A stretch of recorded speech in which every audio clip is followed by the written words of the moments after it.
Hey, Jonathan Tapp here. In this video, we're going to be talking about how to overcome fear in your parkour and free running training. Now, I'm sure you've experienced some of these frustrating fears before. I know I personally have, where we watch a tutorial, maybe over a backflip or a Kong ball. We get all psyched up and ready to do it. We go outside and we're like, you know what, today's the day. I'm going to get my Kong ball today. And so we go, we have it all planned out in our heads, and we run up to the ledge, and then we do nothing. Because all those frustrating fears just rush back into us, and it just freezes us, and we can't even do the move. And sometimes this happens with moves you get down in the gym, or maybe you've gotten down before, and then you lose it, and these fears come back, and you may end up pushing the move to the side, or never even trying it again at all. So in this video, we're going to talk about how to actually overcome those fears. Is it even possible?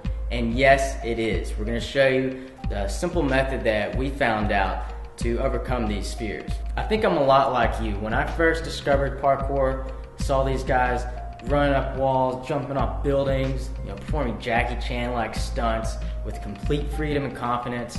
I wanted that. I wanted to run up 8-foot walls. I wanted to vault over rails. I wanted to fly through my environment. I wanted to, experience that complete freedom. I wanted to develop that strength and that confidence that they had. I wanted to, have full control over my body, and I also want to impress a few people too. Just don't tell anyone about that.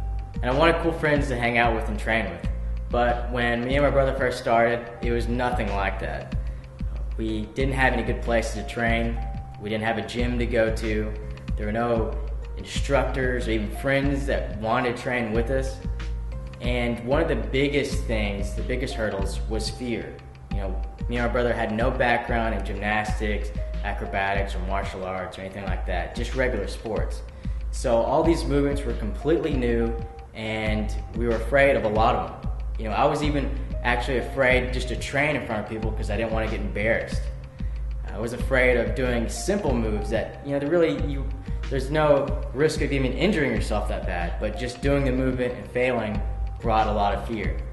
So this is one of the biggest hurdles that I had to overcome. There is some light at the end of the tunnel though, because me and my brother, after a few years of training, picking up different training methods from professional soccer coaches, gymnasts, acrobats, and some of the top free runners from around the world, we're able to figure out a system for training, figure out a method for overcoming these frustrating fears that we all experience, and to excel very rapidly in parkour, to where we were started getting commercial work, started teaching people, getting interviews. We were able to do live shows, and even recently got to do the stunts for American Ninja Warrior and a bunch of other crazy stuff.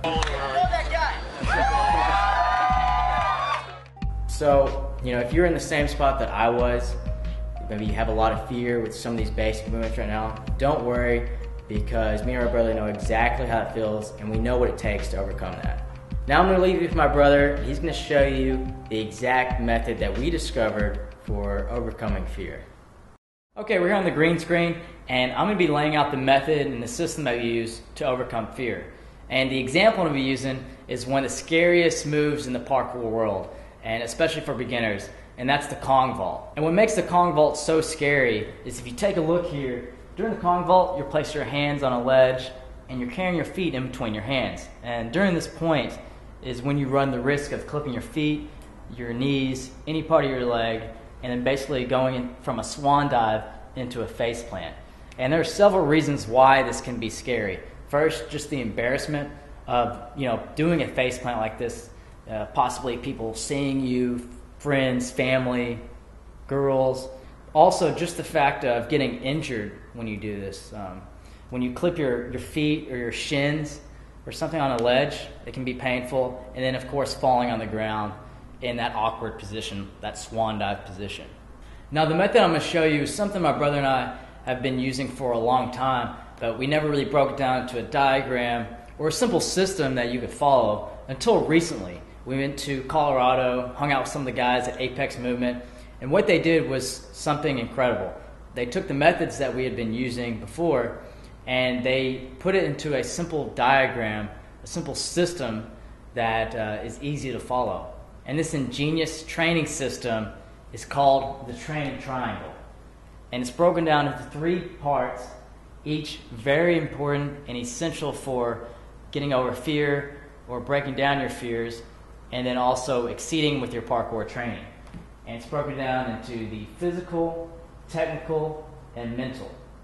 So let's take a closer look at each part of the training triangle, and I'm going to show you how to apply this with overcoming the fear of the Kong. First, the technical part of the training triangle. We need to know the technique of the move. If we don't know the technique of the Kong, then we should be afraid of it because we're probably going to mess up and we don't know what we're doing. Now, one of the big myths with the Kong vault is that we need to be extremely flexible to carry our legs through our hands like this. But this just isn't the case. Flexibility will help, but a lot of it has to do with placement of the hips.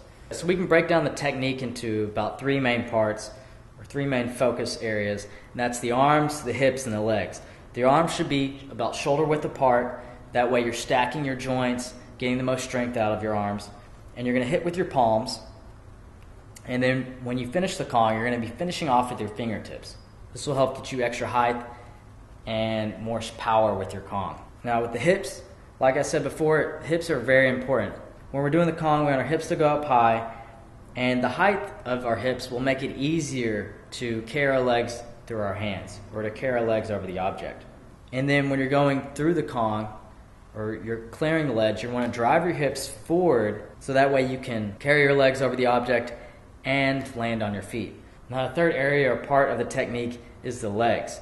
When we're going into the run and we start our Kong, we're going to punch into it. Now we're going to start with this first just because it's easier, but eventually we'll progress into the split leg technique. The punch works like this. You're going to jog up to the ledge and you're going to spring off with both feet at the same time. And as you're going over, you're going to tuck your legs into your chest.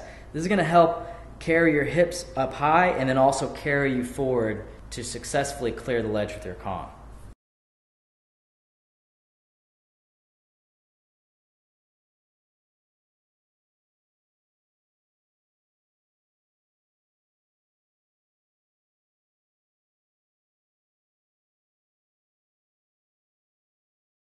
Next is the physical part of the training triangle. We need to be physically capable of doing the Kong. So that means we need to have the strength, the flexibility, the mobility, and the coordination to be able to do it. Being strong physically is going to help a lot with getting over the fear of doing the Kong. For example, if you have the upper body strength and you're going for the Kong, you can, if you mess up, you misjudge, you can catch yourself and slowly lower down, or you can buy yourself some more time to make a decision. Other than if you don't have the strength, you're going to collapse on yourself or mess up. Another example is being flexible enough to carry your feet in between your hands. If you can just sit there and carry your feet in between your hands, the fear of clipping on the object goes away by a huge amount, because if you don't even do the proper technique or the right Kong motion, if you just tuck in your legs tight, then you'll clear the obstacle. So when you're physically strong, this is going to give you more confidence to go for new moves. This is why whenever I teach high-level athletes, some of them can pick up the Kong in one day or even on their first try. So here are some specific exercises you can do right now to improve your physical side. Tuck jumps, second variations of quadrupedal movement, push-ups, diving monkeys, carry your legs in between your hands. We're going to go back and forth. If you have trouble just carrying them through, you can stand on your fingertips, or you can just walk slowly through your hands. Tuck handstand burpees, donkey kicks, and fingertip raises in the girl push-up position. So now we're moving on to the last and final part, and that is the mental part of the training triangle. Different factors can affect our mental side, causing fear with the Kong. Several of these factors are the setting we are in, if we're in an uncomfortable setting, the people that are around us, if we have negative self-talk, being confident, and even our body language can play a role. So I can't cover all the mental factors in this video, but I'm going to give you a few of the best ones that you can implement right now to get over that fear.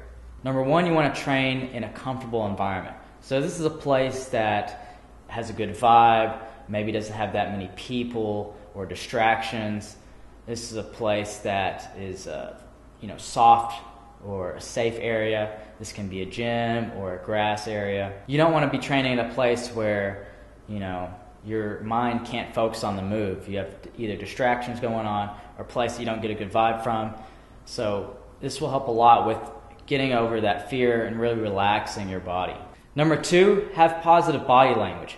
A lot of people don't realize this, but body language can play a huge factor in how you feel, how confident you are, and the way fear affects you. If you're walking around like this, timid, hunched over, not smiling, you're sad, you don't want to do this. What you want to do is you want your body language to reflect a guy who's going to take on the spot. You're going to own the Kong. You're going to be your own action hero in your own movie. You're never going to see an action hero down like this in any type of fearful situation, timid. He's always going to be confident. Chest is going to be out, chin up, taking on the world. This is the kind of body language you want to have while you're training. Also, smiling from occasion or laughing is perfectly fine. Actually, it helps a lot with the training if you're smiling, you're having a good time, because if you're doing parkour and you're not having a good time, then what's the point in doing it? It's all about having fun. So, have a good body language, smile and laugh, and just enjoy yourself. Number 3 is progression steps. And what's great about progression steps, it helps all of the sides of the triangle, not just the mental, but the physical and technical as well. And this will help you gradually progress with your Kong. And don't just use this with the Kong. While doing other moves, try to figure out progression steps that you can do for other moves as well. So the first progression step, we're going to take away that fear of clipping the ledge altogether by removing it. We're going to start off on the ground, just working on carrying our feet to our hands. We're going to use that same technique, arms shoulder width apart, joints stacked, and we're just going to carry our feet to our hands. Then we're going to increase the speed a little bit and really try to raise up our hips.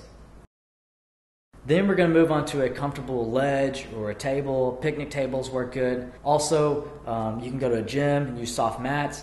Another thing I've heard people use to practice their Kong, which is kind of cool and ingenious, is just the side of a couch. So, the arm of a couch is really soft. So if you clip on that, it's really not going to hurt. And if you mess up, you land on all these pads. I actually got that one from Ryan Ford. So find your comfortable ledge, and then we're going to work on the steps. First, you're going to just climb up 1 foot at a time. Then you're going to hop up with both feet carrying over to the side. Now notice the technique here. I'm leaning forward, raising my hips up, and carrying my feet over. Then once it gets comfortable, we're going to carry our hands up in between our hands. And then we're going to work on carrying our feet as far as possible past our hands. Once we get this, we're going to add some speed, take a couple steps back, and we're going to punch into the Kong. If it's not comfortable at first, you can move your legs over to the side, and then progressively move into your feet going through the center. Then we're going to add more speed and work on the Kong. And then if you're working on a picnic table, what you can do is lay down a piece of tape. What I'm using here is a rolled up shirt. Act like this area is the place you have to Kong and you have to clear it. So that way you can see if your feet go past that line or that cloth. Once that gets comfortable, then we're going to go for the all-out Kong. So using the same technique we talked about earlier, you're going to punch off the legs, reach out, hit with the palms, get our hips up, tuck our legs in, and carry our hips through.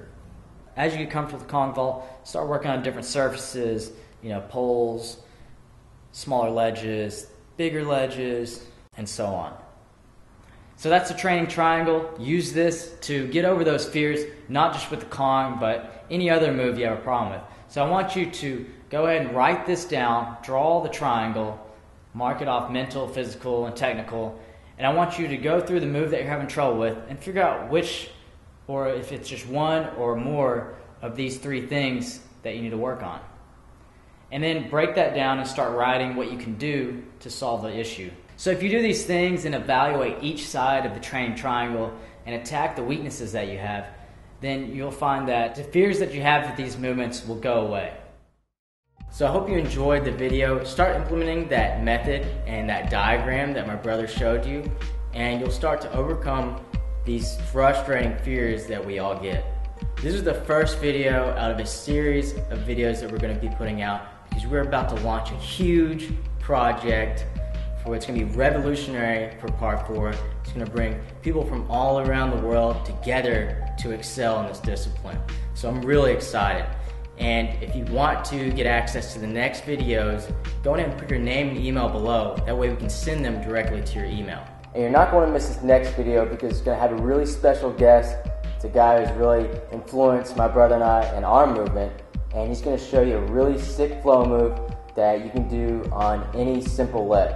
So again, put your name and email below. And if you like this video, go ahead and press the like button or add a comment and tell us what you thought about the video.